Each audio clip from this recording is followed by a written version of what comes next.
Assalamualaikum warahmatullahi wabarakatuh.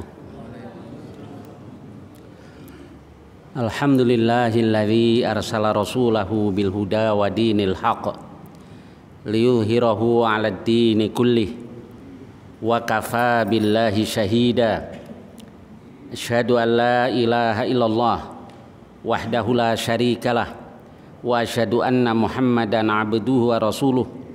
Allahumma shalli wa sallim wa barik ala nabiyyina Muhammad wa ala alihi wa sahbihi ajma'in, amma ba'd. Kita lanjutkan kajian kita masih dalam Kitabul Asyribah. Kita sampai pada bab ke-20, yaitu babu jawazistidba'ihi ghairahu ila darin dan seterusnya. Ini tempo hari sudah kita bahas hadis yang pertama dari bab ini, yaitu tentang bab bolehnya mengajak orang lain ke rumah orang yang man yathiqu biridahu bidzalik, orang yang dia yakin bahwa dia redha dengan hal itu dan seterusnya. Jadi tempo hari hadis yang pertama yaitu tentang sahabat Jabir bin Abdullah yang mengundang Rasul hanya dengan 3 atau 4 orang. Kemudian Nabi ajak semuanya, para sahabat yang sedang menggali parit atau bikin khandak, dan jumlah mereka 1000 orang. Dibawa semuanya dan Allah berikan mukjizat kepada Rasulullah sallallahu alaihi wasallam bahwa dicukupi semuanya oleh Allah Subhanahu wa taala. Baik, sekarang hadis yang kedua atau hadis 1323. Bismillahirrahmanirrahim. Haditsu Anas bin Malik radhiyallahu an qala. Hadis Anas bin Malik radhiyallahu an, dia katakan, qala Abu Talhah li Ummi Sulaim. Abu Talhah katakan kepada Ummu Sulaim. Abu Talhah ini adalah bapak tiri dari Anas bin Malik. Nah, Ummu Sulaim ibunya. Abu Talhah katakan, laqad sami'tu sauta Rasulillah sallallahu alaihi wasallam dha'ifan. Saya mendengar suara Rasul lemah. A'rifu fihil ju', saya tahu Nabi kelaparan. Belum pernah kan kita ya kelaparan sampai lemes, ngomong lemah. Enggak pernah ya. Ada ngomong lemes karena nggak punya duit ya, kalau perut kenyang. Nah, ini Rasul sampai suaranya lemah. Fahal indaki min syai'. Abu Talha katakan ke Ummu Sulaim istrinya, apa kamu punya sesuatu? Qalat na'am.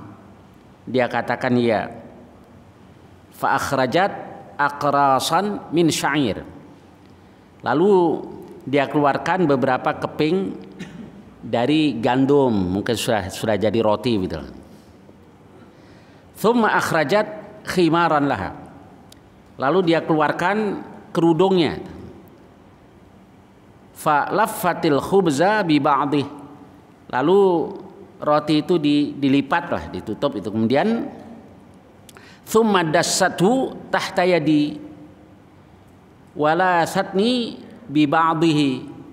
Kemudian dia selipkan di bawah tanganku dan dilipat dengan yang lain. Ini kalau di Sahih Muslim tuh dimasukkan oleh Rasul ke dalam bajuku, jadi biar nggak kelihatan karena cuma sedikit ini. Kemudian tsumma arsalatni ila Rasulillah sallallahu alaihi wasallam. Kemudian Ummu Sulaim mengutusku menemui Rasulullah sallallahu alaihi wasallam. Jadi ada makanan dikit nih bawa ke tempat Rasul. Qal fadhahabtu bih. Aku pun pergi dengan membawa roti tadi. Fawajadtu Rasulullah sallallahu alaihi wasallam fil masjid. Lalu aku dapati Rasulullah sallallahu alaihi wasallam di masjid, wa ma'ahun nas, dan bersama Rasul ada beberapa manusia. faqumtu alaihim. Lalu aku berdiri menemui mereka. Faqala li Rasulullah sallallahu alaihi wasallam. Lalu Rasulullah sallallahu alaihi wasallam bersabda kepadaku, arsalaka Abu Talhah?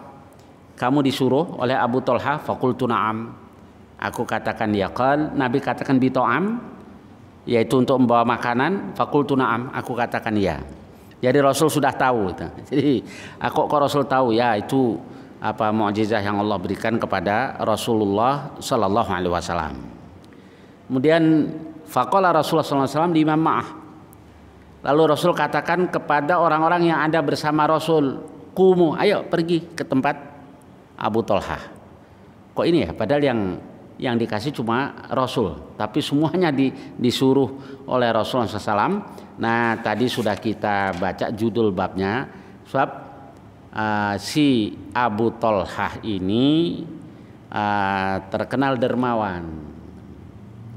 Abu Talhah dermawan.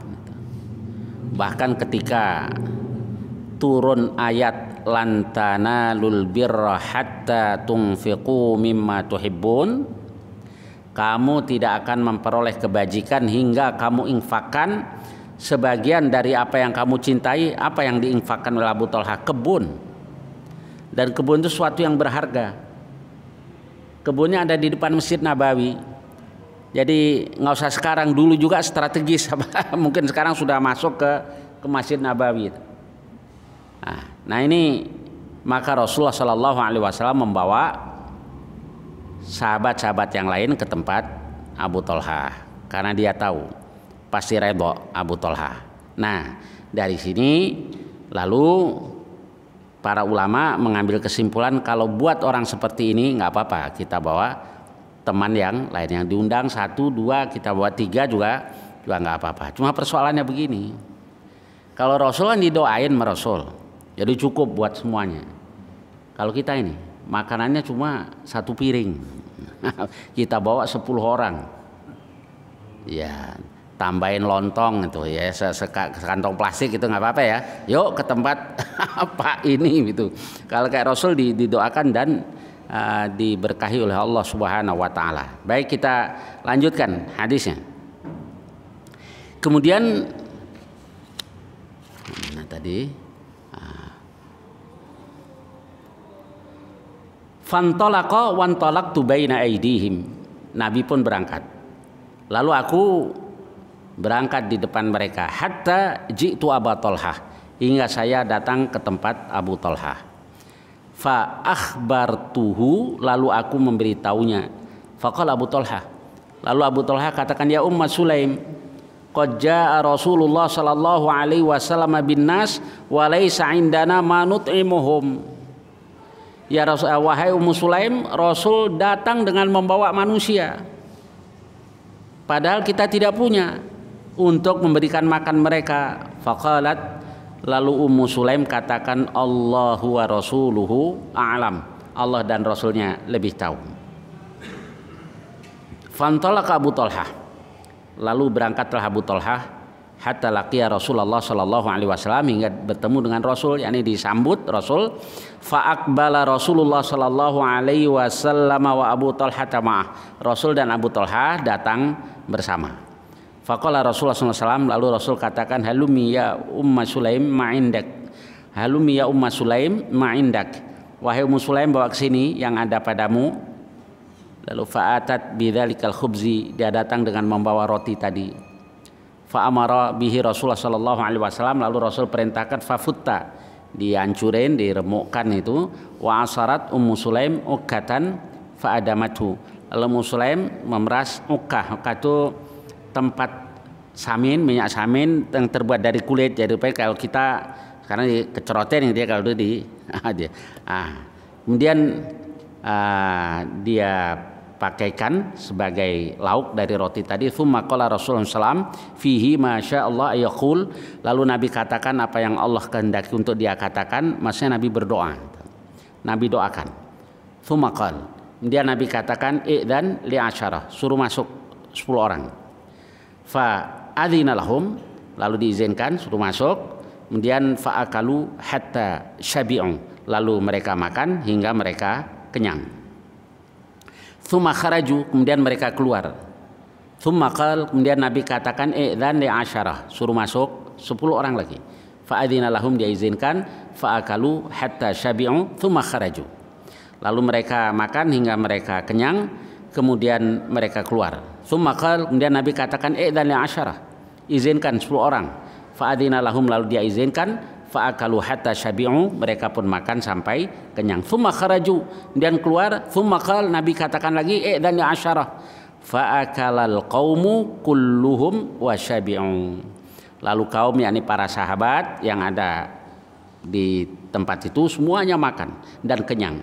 Wal qaumu sab'un aw thamanuna rajulan, dan kaum itu jumlahnya ada 70 atau 80 orang. Baik, kita lanjutkan bab berikutnya. Babu jawazi aklil maraqi wastihbabi aklil yaqtin wa ithari ahlil ma'idah ba'dahum ba'dan wa in kanu wa in kanu daifanan illam yakrah dzalika sahibut ta'am. Bab bolehnya makan al-maraq. Maraq itu kalau kita marak lain lagi ya. Marak apa yang daging yang campur-campur lemak gitu kali ya, yang orang sini sebut marak. Nah, kalau dalam bahasa Arab al-maraq itu kaldu kayaknya gitu. Jadi air dipakai buat ngerebus daging. Nah, maka air itu sebenarnya disebut al-maraq. Jadi kayak kaldu. Wastihbab aklil yaqtin, dan disukai makan yaktin.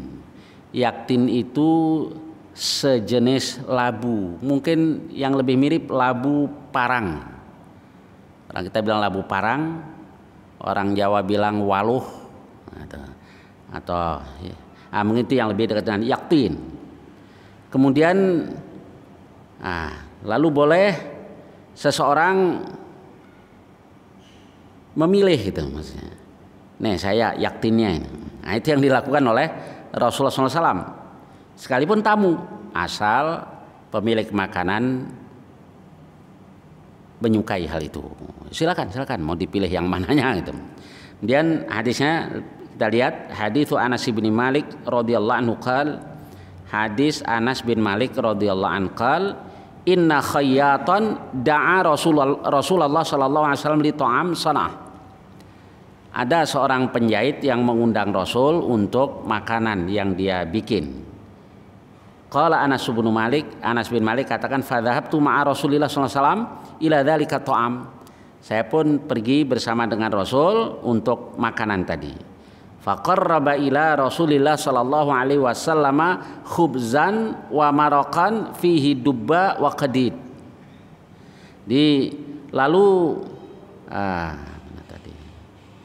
Dia hidangkan kepada Rasulullah SAW roti, maraqan tadi, kaldu tadi, fihi dubba wa qadid. Yang di situ ada dubba. Nah, dubba itu yaktin tadi, yang labu, sejenis labu tadi. Wa qadid ada juga daging yang dipotong panjang-panjang. Fara'aitun Nabiyya sallallahu alaihi wasallam yatatabba'ud dubba. Lalu aku lihat Rasulullah sallallahu alaihi wasallam mencari-cari dubbanya, jadi labunya yang dicari sama Rasul. Min hawaliyal qas'ah, dari pinggir qas'ah, nampan tadi. Qal falam azal uhibbud dubba min yaumi idzin. Maka sejak itu saya menyukai labu tadi. Baik, apa pelajaran yang dapat kita ambil dari hadis ini? Jadi pertama bahwa khayyat, kalau dulu penjahit ya, khayyat itu adalah pekerjaan yang mulia, dan Rasulullah SAW diundang oleh khayyat, Nabi datang. Kemudian yang dihidangkan roti, kaldu, labu, daging. Nabi cari ini ya, labunya. Kok boleh? Bukankah ada hadis yang lain, yaitu anak tiri Rasul dengan anak dari Ummu Salamah, Dia makan comot sana, comot sini, comot sana, comot sini. Nabi katakan, ya ghulam, samillah. Wahai anak kecil, sebut nama Allah. Wakul mimma yalik. Makanlah dari yang dekat darimu. Wakul biyaminik, wakul mimma yalik. Makanlah dengan tangan kananmu dan mulailah dari yang dekat denganmu. Nah ini kalau para ulama katakan begini. Jadi beda dengan anak dari Abu Salamah tadi, anak kecil comot sana comot sini bikin orang jijik nanti. Nah kalau Rasulullah SAW tidak, justru orang senang dengan sisa Rasulullah SAW. Artinya tabarruk dengan sisa Rasulullah SAW.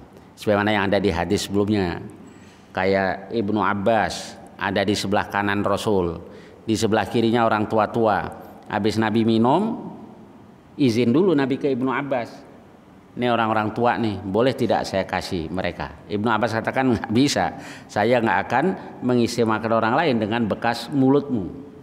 Jadi para sahabat biasa tabaruk secara fisik kepada Rasulullah Sallallahu Alaihi Wasallam dan itu dibenarkan oleh Rasulullah SAW. Tapi kepada Rasul saja, jangan kepada yang lain. Nabi tidak pernah katakan bahwa mulut si fulan itu ada keberkahannya, enggak. Kalau kepada Rasul, nah itu ada takrir, ada pengakuan dari Rasulullah SAW. Nah, itu ya. Kalau kita bisa-bisa nanti bekas orang bengek ketularan, ketularan bengek. Ya nggak usah kepada yang lain, cukup kepada Rasul karena ditakrir oleh Rasulullah Sallallahu Alaihi Wasallam. Yang kedua itu menunjukkan bahwa apa yang dimakan Rasul itu pasti ada manfaatnya, Malah kalau Ibnul Qayyim membahas tentang masalah ini, apa yang dilakukan Rasul itu sebagai makanan yang seimbang lah. Jadi daging diimbangi dengan labu. Nah ini seringkali kita itu makan nggak seimbang yang kita makan, nggak seimbang. Baik, kemudian Anas bin Malik setelah itu dia menyukai yaktin tadi atau dubba tadi. Setelah melihat Rasulullah SAW menyukai dubba tersebut. Baik, kita lanjutkan bab berikutnya. Babu aklil kisah birutab. Bab tentang makan kisah ya jenis ketimun dengan rutab, korma yang mengkal-mengkal. Hadits Abdullah bin Ja'far bin Abi Thalib radhiyallahu anhu maqal ra'aitun Nabiy sallallahu alaihi wasallam ya'kulu ar-rutab bil kisah. Saya lihat Rasulullah sallallahu alaihi wasallam makan rutab dengan kisah. Ya, begini, tanpa hadis ini pun boleh asal tidak ada larangannya. Tetapi apa yang dimakan oleh Rasul ini pasti di balik itu ada hikmah yang dapat kita ambil lah. Ada hikmah yang dapat kita ambil. Oh, berarti Rasul makan seperti ini. Makan Rasul pasti membawa kebaikan ini dunia dan akhirat. Kemudian berikutnya babu nahyil akil ma'a jama'atin an qiran tamratain wa nahwihima fi luqmatin illa bi idzni ashabih. Bab larangan orang yang makan bersama dengan jamaah, bersama dengan orang-orang yang lain. An qiran, larangan qiran itu makan double. Tamratain an qirani tamratain, yaitu makan dua korma wa nahwihima atau yang seumpama korma atau lainnya. Fi lukmatin dalam satu suap illa bi idzin ashabi, kecuali dengan izin sahabat-sahabatnya. Berarti Rasul ajarkan kepada kita nggak serakah sebenarnya, nggak serakah. Yang perlu dibacain nanti saja. Kadang orang makan bareng-bareng nggak mikirin yang lain ya, mikirin yang lain. Padahal berapa sih isi perut kita kan nggak banyak. Baik, untuk lebih jelasnya kita lihat hadisnya. Hadis Ibnu Umar radhiyallahu anhuma an Jabalah, dari Jabalah, dia katakan kunna bil Madinah, kami berada di Madinah, fi ba'di ahli Iraq, di tengah-tengah orang-orang Irak. Fa asabana sanatun, kami ditimpa oleh paceklik. Fakana Ibnu Zubair yarzuquna tamar. Ibnu Zubair memberikan korma kepada kami. Fakana Ibnu Umar radhiyallahu anhu yamurru bina fayaqul. Lalu Abdullah bin Umar melewati kami dan mengatakan, inna Rasulullah sallallahu alaihi wasallam naha 'anil iqran. Melarang iqran, jadi makan double-double kesian yang lain nanti. Dan illa ayyasta'dzinar rajul minkum akhah, kecuali salah seorang dari kamu minta izin kepada saudaranya. Baik, sudah barang tentu ini tidak harfiah seperti ini ya. Kalau urusan makan saja kita nggak boleh serakah, apalagi urusan yang lain. Memang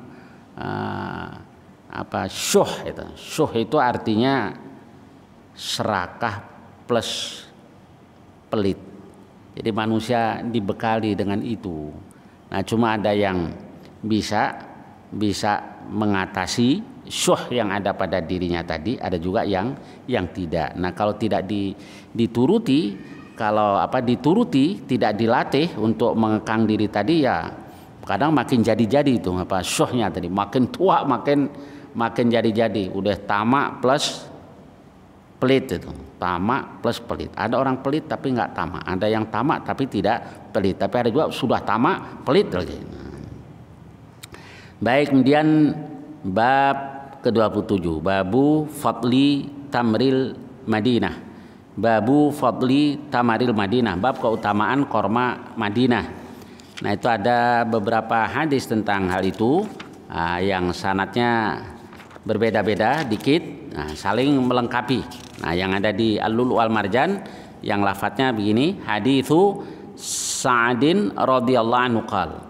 Hadis Sa'ad, semoga Allah ridhoi, dia katakan, sami'tu Rasulullah sallallahu alaihi wasallam, aku dengar Rasulullah sallallahu alaihi wasallam bersabda, man tasabbaha, barang siapa tasabbaha, makan di pagi hari, yakni sebelum makan yang lain-lain, sab'a tamaratin ajwatan, 7 korma ajwah, yang orang menjual ajwah lam yadurrahu dzalikal yaum summun wala sihrun, maka di hari itu tidak membahayakannya racun maupun sihir.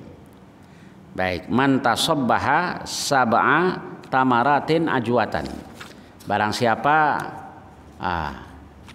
pagi-pagi makan 7 korma ajwah, maka lam yadurrahu dzalikal yaum, tidak membahayakannya pada hari itu sumun wala sihrun, racun tidak juga sihir. Nah, dan kalau kita lihat di riwayat yang lain, lafadznya begini, man akala sab'a tamarat mimma bainala bataiha, barang siapa makan 7 korma di antara 2 gundukan batu Madinah, itu kan diapit dengan 2 bukit, berarti maksudnya adalah korma Madinah. Nah, kalau kita lihat hadis ini yang lafadznya begini, berarti bukan jenis kormanya. Nah, bukan hanya jenis kormanya, tapi korma yang ada di Madinah, yang tumbuh di Madinah. Jenisnya sama, tapi di Mesir ya beda. Nah, ini adalah kelebihan yang Allah berikan di Madinah. Man akala sab'a tamaratin mimma baina labataiha hina yusbihu, ketika dia masuk waktu pagi, maka lam yadurrahu samun hatta yumsiya, tidak membahayakannya racun hingga dia masuk waktu petang. Jadi dari pagi sampai petang aja. Kemudian baru lafadz yang lain seperti yang ada di Al-Lu'lu' wal Marjan tadi, yaitu man tasabbaha bi sab'i tamaratin ajwatan. Nah, ada juga di lafadz yang lain, lafadznya inna fi ajwatil aliyah, sesungguhnya ajwah yang ada di Aliyah. Aliyah itu kampung yang dihuni oleh Rasulullah Sallallahu Alaihi Wasallam. Nah, jadi lebih spesifik lagi, Aliyah yang dihuni Rasul itu ada syifa, ada penawar au innaha tiryak, atau dia itu penawar, awalal bukrah, yakni makannya di pagi hari sebelum makan yang lain-lain. Nah, ini untuk memastikan kormanya itu dari aliyah atau lainnya agak susah juga ya. Apa di sana masih ada ini ya pohon-pohon korma. Baik, jadi begitu kelebihan yang Allah berikan kepada Madinah. Kelebihan yang Allah berikan di kampung yang dihuni Rasul, yaitu aliyah itu. Aliyah. Nah, itu pagi hari makan 7 buah korma sebelum yang lain-lain, sampai petang tidak akan membahayakannya sihir maupun racun. Baik, sekarang kalau kita bicara tentang sihir kalau kita lihat di dalam Al-Quran itu ada 2 macam. Ada sihir yang sebetulnya tidak terjadi. Nah, itulah sihirnya Saharatu Fir'aun. Sihirnya Saharatu Fir'aun. Sebab di satu ayat Allah katakan saharu a'yunan nas. Mereka mensihir mata manusia. Jadi tambang-tambang dan tongkat-tongkat yang mereka lemparkan itu sebetulnya tetap tambang dan tongkat, nggak berubah jadi ular. Mata manusia lah yang disihir. Bahkan Nabi Musa pun merasa takut itu. Fa'aujasa fi nafsi khifatam Musa. Musa juga merasa takut karena dilihat ular, tapi sebenarnya yang disihir mata manusia. Ini jenis sihir yang pertama. Zaman dulu kan gitu ya, orang pendekar gitu ya, ada yang bisa berubah jadi ada. Nah, itu enggak, itu hanya mata manusia yang disihir. Kemudian yang kedua, ada yang benar-benar terjadi. Nah, itu yang fayata'allamuna minhuma ma yufarriquna bihi bainal mar'i wa zaujih. Mereka belajar dari Harut dan Marut sihir untuk memisahkan antara seorang dengan istrinya. Nah, itu benar-benar terjadi. Jadi secara garis besar sihir itu ada 2 macam. Ada sihir yang benar-benar terjadi, ada juga sihir yang disihir adalah mata manusia. Dan kita sudah diajari oleh Allah untuk berlindung kepada Allah dari sihir. Ya, kayak qul huwallahu ahad, qul a'udzu birabbil falaq, qul a'udzu birabbin nas. Setiap pagi, zikir pagi kita diperintahkan baca itu ayat kursi, qul hu 3 kali, qul a'udzu birabbil falaq, qul a'udzu birabbin nas. Petang begitu juga. Nah, insya Allah kalau ini kita jalankan dilindungi oleh Allah Subhanahu Wa Taala. Nah, kemudian fadilahnya ayat kursi. Ayat kursi itu kalau orang mau tidur saja baca ayat kursi, setan nggak berani mendekat. Nggak berani mendekat. Itu kayak kisah Abu Hurairah yang disuruh menjaga zakat, yang kemudian syaitan datang. Nah, yang terakhir, karena mau dibawa menghadap Rasulullah SAW, dia ketakutan. Lepaskan aku. Sa'u'allimuka syai', aku akan ajarkan sesuatu kepada engkau.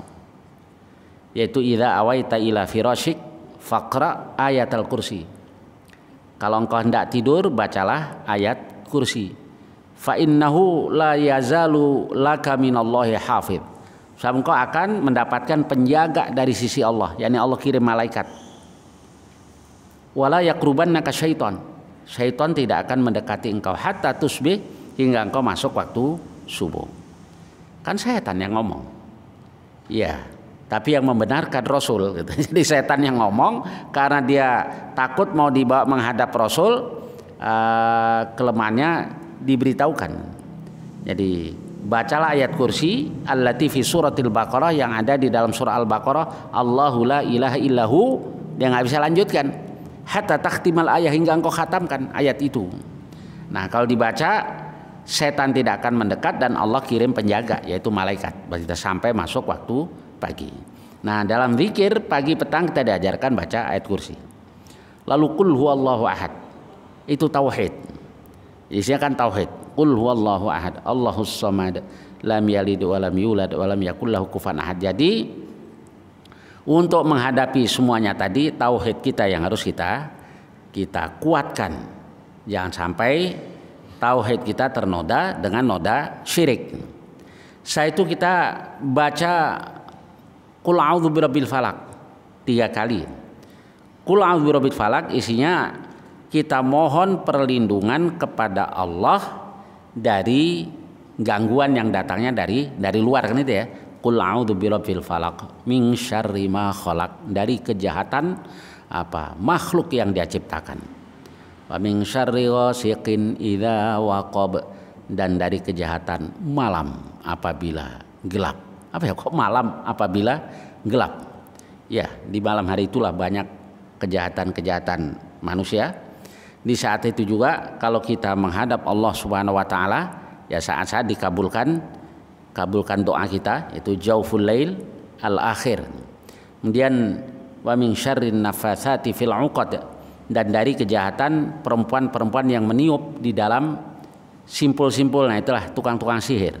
Kok perempuan? Ya karena dulu umumnya tukang sihir itu perempuan. Maka disitu menggunakan kata nafatsat, perempuan yang meniup di dalam simpul-simpul. Jadi dulu yang banyak nenek sihir, bukan kakek sihir. Maka Quran menggunakan kata wa min syarrin nafatsati fil 'uqad. Kalau sekarang ya ada laki ada perempuan. Baik, sama juga nih hadis yang la'anallah al-washimah wal mustaushimah. Allah melarang al-washimah, perempuan yang mentato, wal mustaushimah, perempuan yang minta ditato. Kok perempuan? Sekarang bukan laki, ya sekarang campur lagi lah, laki banyak, perempuan juga banyak. Jadi dulu yang mentato itu perempuan. Nah, kalau kita di Mekah itu kan suka ada ibu-ibu ininya kayak biru-biru itu garis-garis. Ya rupanya tradisi jahiliyah dulu masih ada yang pakai itu. Anak lahir perempuan langsung ditato. Al-washimah wal mustaushimah. Nah, ada teman yang nanya, "Lish, buat apa?" Mana arif? Al-aba. Kami nggak tahu nih, bapak-bapak kami yang lakukan. Jadi waktu lahir kecil langsung ditato. Oh, pantesan. Nabi katakan la'anallah al-washimah wal mustaushimah. Nah, sama juga dengan tadi. Wa min syarrin nafatsati fil 'uqad, dari kejahatan perempuan-perempuan yang meniup dalam simpul-simpul atau tukang-tukang sihir. Wa min syarri hasidin idza hasad, dan dari kejahatan si pendengki apabila dia melakukan kedengkiannya. Nah, baru surah An-Nas. Kalau surah An-Nas mohon perlindungan kepada Allah dari godaan syaitan yang di sini, alladzi yuwaswisu fi sudurin nas, yang membisik di dada manusia, minal jinnati wan nas, dari jin dan manusia. Memang manusia membisik ke dada. Iya. Tadi lewat kuping, tapi akhirnya masuk ke dada. Lo tahu nggak? Temen lo tuh jahat, lo kira baik. Gua aja pernah diginiin tuh. Nggak percaya kita tadi. Masuk lewat kuping. Terus setan terusin ke sini. Nggak percaya lo. Jangan-jangan bener lagi. Oh, pantesan nih. Nah, ini alladzi waswisu fi sudurin nas minal jinnati wan nas. Maka kalau kita baca tadi semuanya, ya ayat kursi, kulhu, wa'adzu birabbil falaq, wa'adzu birabbin nas, insyaallah kita dilindungi oleh Allah Subhanahu wa taala. Jadi di samping petunjuk Rasul tadi yang kaitannya dengan makanan gitu, kayak mantasabbaha bisabai mantasabbaha sab'ata maratin ajwatan lam yadurrahu dzalikal yaum summun wala sihrun. Di samping ini, nah zikir-zikir tadi kita jalankan juga. Jadi sekali lagi ada beberapa lafadz tadi, sab'a tamaratin ajwatan. Nanti di riwayat Muslim ada man akala sab'a tamaratin ma baina labataiha, barang siapa makan 7 buah korma di antara 2 bukit ini, yakni di Madinah, berarti korma Madinah. Yang di lafadz yang lain, inna fi ajwatil aliyah, sesungguhnya ajwah yang ada di aliyah ini ada syifa, ada penawar, au innaha tiryak, atau dia penawar awalal bukrah, jadi dia makannya itu di pagi hari. Baik, saya lanjutkan bab ke-28, babu fadlil kam'ah wa mudawatil ain biha. Apa al-kam'ah itu? Al-kam'ah itu kayak jenis cendawan itu, jadi tapi di dalam tanah. Nah, ya di sini nggak ada sih kayak begini ya. Ini keutamaannya dia bisa buat obat mata. Malah ada yang katakan, maaf nih, yang sudah nggak bisa lihat sekalipun bisa diobati dengan ini, dengan izin Allah. Hadits Sa'id bin Zaidin radhiyallahu anhu qala Rasulullah SAW, al-kam'atu minal man wa ma'uha shifaa'un lil 'ain. Al-kam'ah itu dari al-man. Man ini al-manna wasalwa. Nah, jadi seperti sejenis manna yang Allah berikan kepada Bani Israel waktu mereka tersesat di padang pasir selama 40 tahun. Nah, lalu Allah turunkan al-manna wasalwa. Jadi al-kam'ah itu jenis itu tadi. Wa ma'uha shifaa'un lil 'ain. Airnya bisa buat syifa, obat buat mata. Nah, ini yang ahli-ahli pengobatan ini mesti yang harus harus cari terus kayak gimana ini apa al-kam'ah tadi. Nah, baik. Nah, saya tambahkan sekarang bab ke-29, babu fadilatil aswad minal kibas. Bab keutamaan kibas itu buah dari arok. Arok itu yang buat siwak tuh. Nah, ini yang tahu buahnya Pak Haji Azhari, soalnya yang lama di sana kayak gimana buahnya itu. Di hadisnya hadits Jabir bin Abdullah radhiyallahu anhu maqal kunna ma'a Rasulullah sallallahu alaihi wasallam najnil kabas. Kami bersama Rasul, kami memetik al-kabas tadi, buahnya arok tadi. Wa inna Rasulullah sallallahu alaihi wasallam maqal, dan Rasul bersabda, alaikum bil aswadimin. Nah, coba ambil yang apa? Yang hitam, fa inau atyabuh, itu yang paling bagus. Qalu, mereka bertanya, akun tatar al-ghanam? Apa engkau pernah mengembalakan kambing? Kok tahu sampai urusan buah al-kabas tadi? Qal, Nabi katakan, wahal min nabiyyin illa wa qad ra'aha. Bukankah tidak ada satu nabi pun kecuali dulu telah mengembalakan kambing. Jadi semua nabi itu dulu pengembala kambing. Apa hikmahnya? Ada yang katakan kesabarannya. Ngangon kambing kudu sabar. Dan yang kedua ya tawadhu, nanti menimbulkan tawadhu. Baik, saya kira hadisnya sampai di sini, hadis 1329. Insyaallah yang akan datang nanti kita lanjutkan hadis-hadis berikutnya. Silakan barangkali ada pertanyaan-pertanyaan tentang hadis-hadis yang kita bahas tadi atau lainnya. Tafadhol.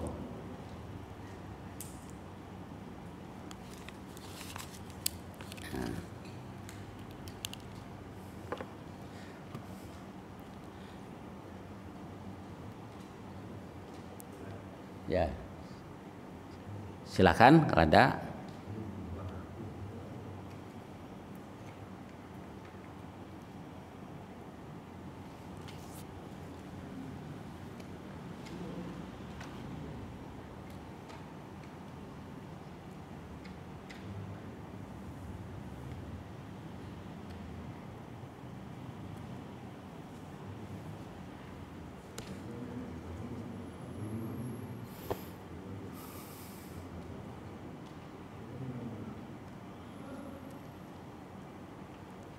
Ya. Ada pertanyaan? Ada.